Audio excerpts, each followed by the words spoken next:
Hello students, welcome back to my YouTube channel. So chapter 1 continue कर रहे हैं solve examples के साथ। एग्जांपल 3 देखो। Let L be the set of all lines in a plane and R be a relation in L set defined as this। L1, L2 जो ordered pair है, इनके बीच में रिलेशन कैसा होना चाहिए? जो भी आप लोगे, यहाँ पे कोई भी वैल्यू आप ले सकते हो, कोई भी लाइन आप ले सकते हो, क्योंकि आपके पास एक ऐसा सेट है जिसके अंदर सेट ऑफ ऑल लाइन्स सब आ सकती हैं, हर तरह की लाइन्स हैं। दैट मीन्स यहाँ पे simple line, perpendicular lines, collinear lines, हर तरह की लाइन्स आपको मिल जाएंगी। सो सेट आपका जो L है, सो L सेट में सारी लाइन्स हैं आपके पास, ठीक है। यहाँ पे आपके पास एक R एक ऐसा रिलेशन है जिसमें कि ये जो ऑर्डर्ड पेयर है, यहाँ पर A, B अगर होता तो इन दोनों के बीच में, A, B के बीच में एक जो रिलेशन है उन्होंने प्रोवाइड किया हुआ है, that your L1 is perpendicular to L2, that means A is perpendicular to B। So यहाँ पे लाइन की बात हो रही है तो उन्होंने यहाँ पे L1 L2 लिख दिया है, ठीक है। सपोज आपने 2 लाइन्स ली हैं एंड ऑर्डर्ड पेयर की फॉर्म में इस तरह से रखी हैं, तो इन दोनों के बीच में रिलेशन क्या होना चाहिए कि आपकी जो पहली लाइन है वो परपेंडिकुलर होनी चाहिए दूसरी लाइन के, ठीक है। आपको शो करना है दैट R जो रिलेशन सेट है आपको जो प्रोवाइड किया हुआ है वो एक सिमेट्रिक तो हो, बट ना तो वो रिफ्लेक्सिव हो ना ही वो ट्रांजिटिव हो। सिर्फ इसको ये शो करना है कि आपका जो ये रिलेशन सेट है सिर्फ सिमेट्रिक तो आ रहा है लेकिन रिफ्लेक्सिव नहीं आ पा रहा है, ना ही ट्रांजिटिव आप इसको शो कर पा रहे हो। तो ये ऑटोमेटिकली अभी आपको खुद से पता चल जाएगा कि आपके पास R जो रिलेशन सेट है वो सिर्फ सिमेट्रिक है, रिफ्लेक्सिव और ट्रांजिटिव नहीं है। सो यहाँ पे आपका जो सोल्यूशन है स्टार्ट है। सो यहाँ पर आपको तीनों चीज़ें लेकर ही सॉल्व करना होता है, क्योंकि सिमेट्रिक, रिफ्लेक्सिव और ट्रांजिटिव की बात हो रही है। तो मुझे ऐसा ही तो शो करना है कि मुझे सिमेट्रिक तो शो करना है लेकिन रिफ्लेक्सिव और ट्रांजिटिव वो चीज़ नहीं आ पा रही है। मतलब आपको रिफ्लेक्सिव लेकर तो चलना है, लेकिन एंड में जब आप रिफ्लेक्सिव प्रूव कर रहे होगे तो आपको ये दिखेगा कि आपका ये जो रिलेशन R है वो रिफ्लेक्सिव हो ही नहीं पा रहा है, रिफ्लेक्सिव रिलेशन होल्ड ही नहीं कर पा रहा है। तो सबसे पहले मैं बात कर रही हूँ रिफ्लेक्सिव की, फिर मैं बात करूँगी सिमेट्रिक की एंड देन ट्रांजिटिव की। अब आप एक बात बताओ, आपको रिफ्लेक्सिव शो करने के लिए क्या करना होता है? सपोज आपके पास एक एलिमेंट है A जो कि बिलोंग करता है सेट A में, सपोज करो, ठीक है। तो आपको रिफ्लेक्सिव होने के लिए अगर आपके पास ये सिंगल एक एलिमेंट अगर बिलोंग कर रहा है तो आपके पास A, A बिलोंग करना चाहिए उस R सेट में, तभी अगर ये पॉसिबल है तभी आप इसको रिफ्लेक्सिव बोलते हो, अदरवाइज नहीं, राइट। तो यहाँ पर एक बात बताओ, ये मैंने एक लाइन ड्रॉ की है क्योंकि यहाँ पे लाइंस की ही बात हो रही है।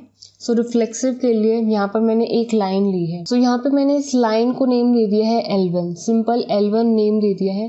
सपोज एक L1 लाइन है जो कि इस सेट में बिलोंग करेगी। सपोज अगर लेट कर लिया है ये जो लाइन है मेरी बिलोंग कर रही है सेट L में, इस सेट ऑफ ऑल लाइन्स में ये लाइन है मेरी। तो एक खुद बात बताओ, क्या ये लाइन किसी लाइन के परपेंडिकुलर आपको दिख रही है? अगर ये सिंगल लाइन आपको यहाँ पे दिख रही है कि ये लाइन खुद के साथ परपेंडिकुलर हो सकती है? नहीं हो सकती है। सो क्लियरली आप लिखोगे line 1 can not perpendicular to itself. ये मैंने क्यों लिखी लाइन?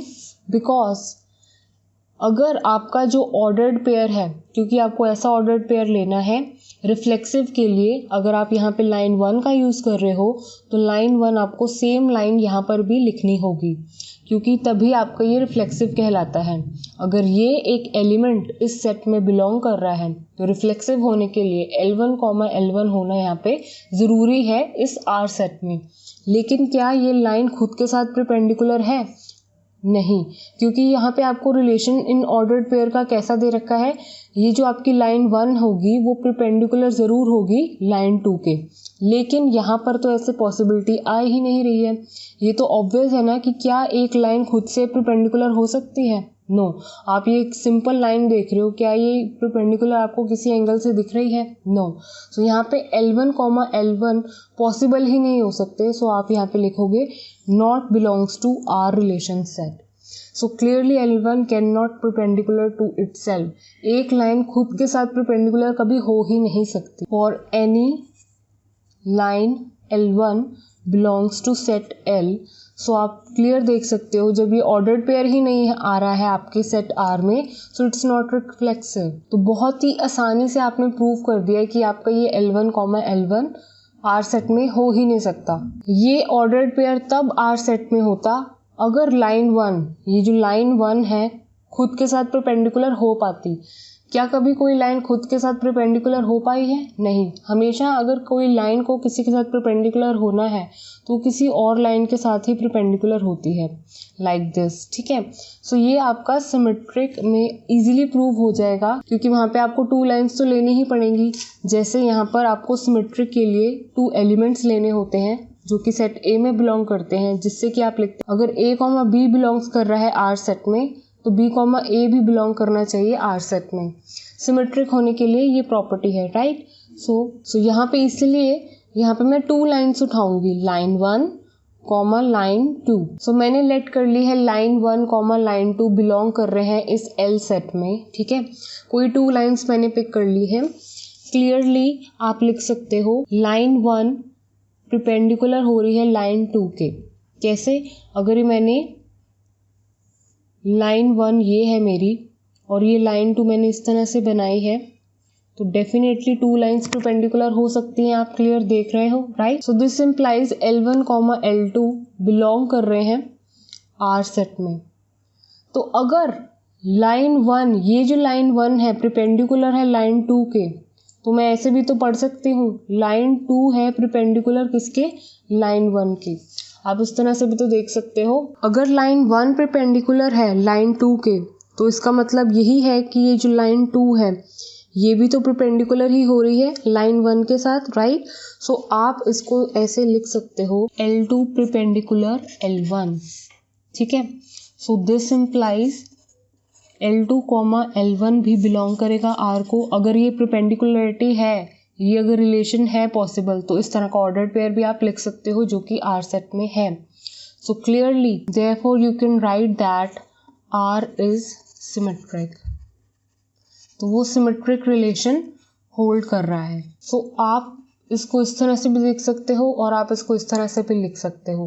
ध्यान से देखो मैं कैसे इसको अनदर वे से रिप्रेजेंट कर रही हूँ। आपको प्रूफ यही करना है सिमेट्रिक रिलेशन। आप जैसे इस तरह से लिखा है मैंने, उस तरह से भी आप लिख सकते हो। और यहाँ पे इस तरह से जब मैं प्रेजेंट कर रही हूँ अनदर वे से, आप इस तरह से भी लिख सकते हो।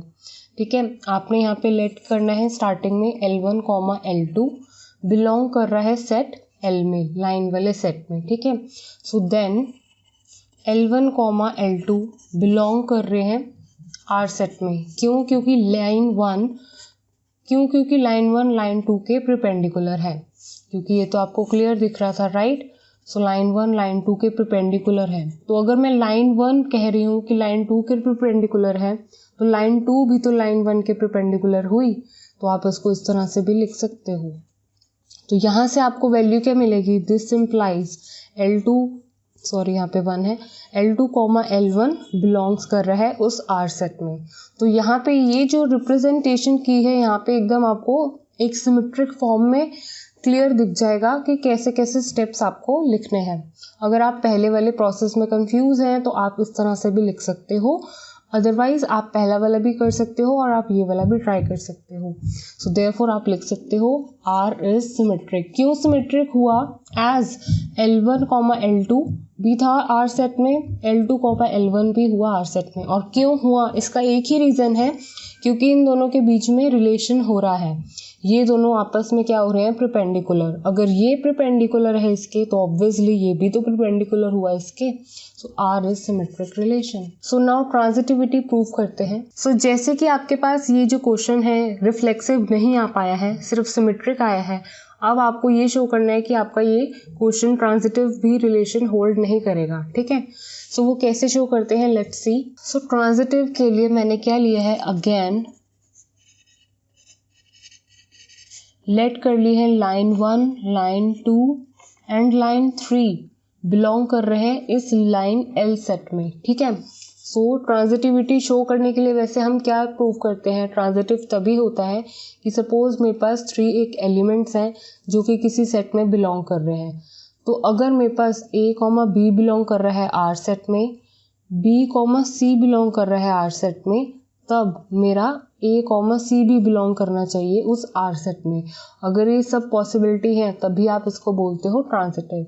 सो यहाँ पर देखो आपका ये क्वेश्चन ट्रांजिटिव नहीं आएगा। क्यों नहीं आएगा, सबसे पहले ही मैं रीज़न बता देती हूँ। सो अभी तक आपने देखा आपके पास 2 लाइन्स थी, लेकिन अब आपने 3 लाइन्स ली हैं। सो ये लाइन 1 हुई, ये लाइन 2 ली, और यहाँ पे मैंने ली लाइन 3। सो मैंने इस तरह से क्यों लिया है ये भी मैं आपको बताती हूँ। इतना तो अभी आप तक क्लियर है कि आपके पास लाइन 1 कॉमा लाइन 2 परपेंडिकुलर है। इतना तो अभी तक आप करते ही आ रहे हैं। सो as L1 comma L2 belong कर रहा है आर सेट में, तो हो सकता है ना कि एक ऐसी दूसरी लाइन, क्योंकि L सेट में ऐसी लाइंस हैं जो कि आपके पास हर तरह की लाइंस हैं। तो यहाँ पे आपने एक अनदर L2 लाइन ली जो कि किसके साथ परपेंडिकुलर हो सकती है, L3 के साथ भी तो हो सकती है। अगर L2 L1 के साथ परपेंडिकुलर हो रही है तो यहाँ पे ये देखो मैंने अगर थर्ड लाइन ड्रॉ करी है तो ये L2 आपको क्लियर दिख रही है कि ये L2 भी इस लाइन के परपेंडिकुलर हो रही है, right. So as L1 comma L2 R में बिलोंग कर सकता है, तो ऐसे हो सकता है ना L2 कॉमा L3 भी बिलोंग करे R में, क्योंकि हो सकता है कि L2 भी तो कोई लाइन परपेंडिकुलर हो सकती है किसी लाइन 3 के, राइट। बट क्या आप अब यहाँ से बता सकते हैं, क्योंकि अगर सपोज इसको मैं A मानूँ, इसको मैं B मानूँ, और इसको मैं B मान ही रही थी और इसको C मानूँ, अगर मैंने A B बिलोंग करवा लिए हैं R में, B और C बिलोंग करवा लिए हैं R में, क्या अब आप यहाँ से पॉसिबिलिटी जनरेट कर सकते हो कि A कॉमा C बिलोंग करे R में। दैट मीन्स उसका मतलब क्या होगा, A क्या है आपका L1, C क्या है L3। क्या अब आपकी पॉसिबिलिटी हो सकती है लाइन 1 कॉमा लाइन 3 परपेंडिकुलर हो? नो, क्योंकि यहाँ पे देखो ये आपकी लाइन 3, ये है आपका लाइन 1, एकदम दोनों अलग अलग हैं, राइट। सो यहाँ पे ये लाइन पैरेलल्स तो हैं लेकिन परपेंडिकुलर नहीं है। लाइन 3 का लाइन 1 के साथ एक ही कनेक्शन है, that these are parallel to each other, लेकिन परपेंडिकुलर तो नहीं है, क्योंकि हमारे रिलेशन में क्या प्रूव करना है, परपेंडिकुलर होना चाहिए। तो यहाँ पे लेकिन पैरेलल हो रही हैं, तो इसीलिए यहाँ पे आपको सिर्फ समझाने के लिए ही लिखा है, आपको ऐसे नहीं लिखना है, ठीक है। Not possible that line 1 perpendicular to line 3, तो ये पॉसिबल ही नहीं है कि आपकी जो लाइन 1 परपेंडिकुलर आपको लाइन 3 के दिख ही नहीं रही है, ठीक है। सो क्लियर है, hence L1 comma L3 not belongs to R। जब ये वाली प्रॉपर्टी A कॉमा C ही नहीं बिलोंग कर रहा है R में, सिर्फ ये 2 चीज़ें आपने प्रूव करी, तो क्या ये ट्रांजिटिव हुआ? नहीं, हेंस इट्स नॉट ट्रांजिटिव। तो ये क्वेश्चन में आपको यही प्रूव करना था कि आपका जो क्वेश्चन है ना तो वो ट्रांजिटिव हो, ना तो वो रिफ्लेक्सिव रिलेशन होल्ड कर रहा हो, सिर्फ सिमेट्रिक होल्ड कर रहा था। वो आपको मैंने बता दिया है कैसे। So now let's move to next question. Show that the relation R in the set this given by this R relation set is reflexive but neither symmetric nor transitive। अब आपके पास एक सेट गिवन है, ये है set, मैं इसका name दे देती हूँ A। तो ये जो सेट A है इसमें 1 2 3 एलिमेंट्स हैं, एंड साथ में इसी का ही आपको रिलेशन सेट दे रखा है जिसके अंदर ऑर्डर्ड पेयर्स हैं कुछ इस तरह से। अब आपको ये शो करना है कि वो शो करने को बोल रहे हैं ये जो आपका रिलेशन R है इस पर्टिकुलर सेट में, जो कि इस तरह से दिया हुआ है, वो रिफ्लेक्सिव तो हो लेकिन ना ही सिमेट्रिक हो ना ही ट्रांजिटिव हो। तो आप ये कैसे शो करेंगे? सो प्रॉपर्टीज आपको अच्छे से पता है। Let's move to first part that is reflexive. So इसमें इस क्वेश्चन में इसको रिफ्लेक्सिव तो शो करना है और वो ऑटोमेटिकली होगा। सो अब यहाँ पे आपको ऑर्डर्ड पेयर्स ऑलरेडी फाइंड करके दे रखे हैं, ठीक है। सो सपोज मैंने आपको रिफ्लेक्सिव के लिए क्या प्रॉपर्टी बताई थी स्टार्टिंग में। अगर मेरे पास एक A सेट है और उसमें सिर्फ सपोज करो 1 और 2 एलिमेंट्स हैं, दैट मीन्स 1, 2, ठीक है। सपोज 1, 2 एलिमेंट्स हैं, तो रिफ्लेक्सिव होने के लिए R सेट में 1, 1 भी होना चाहिए, 2, 2 भी होना चाहिए। अगर इनमें से कोई एक ऑर्डर्ड पेयर भी नहीं होता है, सिर्फ आपके पास एलिमेंट्स तो इतने हैं और ऑर्डर्ड पेयर सिर्फ 1, 1 है लेकिन 2, 2 नहीं है, तब भी आप इसको रिफ्लेक्सिव नहीं बोल सकते हो। तो जैसे कि अब आपके पास सेट में एज 1, 2, 3 बिलोंग कर रहे हैं A सेट में, देन 1, 1 बिलोंग कर रहा है R में, 2, 2 भी बिलोंग कर रहा है R में, एंड 3,3 भी बिलोंग कर रहा है आर में। ये 3 एलिमेंट्स थे, टोटल 3 एलिमेंट्स थे। सो इन्हीं के रिस्पेक्टिव ऑर्डर्ड पेयर्स भी हैं रिफ्लेक्सिव आपको शो करने के लिए। आपके पास 3 के 3 ऑर्डर्ड पेयर्स हैं। अगर 3 एलिमेंट्स हैं तो इनके आपके पास 3 ऑर्डर्ड पेयर्स भी हैं। 1,1 भी है, 2,2 भी है, 3,3 भी है। अगर इनमें से कोई एक भी मिसिंग होता आपके पास इस आर सेट में, तो अब आप इसको क्या लिखते कि ये रिफ्लेक्सिव नहीं आ रहा है। लेकिन सिर्फ 1, 2, 3 नेम के ही आपके पास एलिमेंट्स हैं और इन्हीं नेम के आपके पास पर्टिकुलर ऑर्डर्ड पेयर भी है रिफ्लेक्सिव होने के लिए। 1 अगर यहाँ पर है तो यहाँ पर भी है, 2 यहाँ पर है, यहाँ पर भी है, 3 यहाँ पर है तो यहाँ पर भी है। तो ये वैल्यूज आपको दे ही रखी है, बिलोंग कर रही हैं आर में, तभी आप लिख सकते हो हेंस इट्स रिफ्लेक्सिव। अदरवाइज आप नहीं लिखते कि ये रिफ्लेक्सिव आता है। ठीक है, सो बहुत ही इजी क्वेश्चन था, रिफ्लेक्सिव शो कर दिया आपने। सेकंड, सिमेट्रिक शो करने के लिए आपके पास क्या होना चाहिए। अगर a, b बिलोंग कर रहा है आर सेट में तो b, a भी बिलोंग करना चाहिए आर सेट में। ठीक है, सो अगर 1, 2 है तो 2, 1 भी होना चाहिए। अगर 1, 3 है तो 3, 1 भी होना चाहिए। अगर 1, 4 है तो 4, 1 भी होना चाहिए। ठीक है, आई होप मैं सिमेट्रिक के लिए क्लियर हूँ आपके लिए कि आपको क्या करना है सिमेट्रिक में। लेकिन यहाँ पे शो करना है कि सिमेट्रिक आपका आ ही नहीं रहा, तो अभी आपको खुद से ही पता चलेगा कि क्यों नहीं आ रहा है। सो एज 1, 2, 3 बिलोंग कर रहे हैं सेट ए में। अगर मैंने यहाँ पे ऑर्डर्ड पेयर ये उठाया है सपोज 1, 2, ऐसा ऑर्डर्ड पेयर क्यों उठाया है, क्योंकि एक एलिमेंट 1 है तो दूसरा डिफरेंट है। रिफ्लेक्सिव में तो सेम चाहिए होते हैं, तो इसलिए मैंने ये उठाए थे और ये आपको तीनों के तीनों गिवन थे तो रिफ्लेक्सिव हुआ। तो यहाँ पर सिमेट्रिक के लिए आपके पास अनदर एलिमेंट्स होने चाहिए। तो अगर मैं सपोज 1, 2 उठा भी रही हूँ जो कि आर सेट में बिलोंग कर रहा है, सिमेट्रिक होने के लिए 2, 1 भी बिलोंग करना चाहिए आर सेट में। सो एज 2, 1, क्या आपको 2, 1 दिख रहे हैं यहाँ पर? नहीं, नॉट बिलोंग्स टू आर। सो यहीं से आपको पता चल गया है कि अगर आपने ऑर्डर्ड पेयर ये वाला उठाया भी है और इसके रिस्पेक्टिव में 2, 1 ऑर्डर्ड पेयर आर सेट में नहीं है तो क्लियर है कि सिमेट्रिक है ही नहीं। तो अगर आप सपोज करें किसी स्टूडेंट ने 2, 3 उठा लिया हो सपोज, तो यहाँ पर सिमेट्रिक होने के लिए 3, 2 का होना भी रिस्पेक्टिव आर सेट में होना ज़रूरी है।